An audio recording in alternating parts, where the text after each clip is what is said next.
يا هندسة، ايه الفرق بين العميل المصري والعميل السعودي؟ والله مفيش فرق. هو العميل المصري لما تيجي تدخل له مثلا، تيجي تعمل له معاينه او تيجي تعمل له مقايسه، يقول لك انا عايز اعمل الشقه كلها جبسون بورد، انا عايز اعمل سمارت هوم، عايز لما ادخل الحمام كده ينور لوحده، اخرج يقفل الاضاءه تقفل، عايز اعمل الحاجات اللي هي في السقف اللي هي السوداء دي، اقول له ماجنتيك لايت، يقول لي ماجنتيك، هو ده هو ده. بس انا عايز اعمل كذا وكذا وكذا وكذا وكذا، بس عايز الاسعار ايه، ما تكونش عاليه قوي يا باشمهندس. عارف المعادله دي اللي انا عايز اعمل كل حاجه بس في نفس الوقت السعر يكون في الحنين كده. اقول له عارف عارف. يقول لي فهمني يا باشمهندس، اقول له فاهمك يا باشمهندس.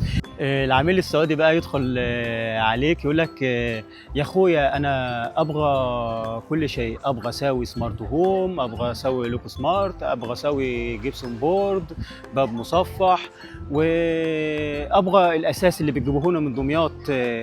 الاساس هنسمع اللي هو كويس جدا، لكن مدفع غير 1000 ريال. عايز كل شيء، المهم تكون الجوست جليله، المهم تكون الجوست جليله. فهمني يا مهندس. هو الفرق ما بين الاول والثاني، اللي الاول قال لي يا باشمهندس والثاني قال لي يا مهندس بس.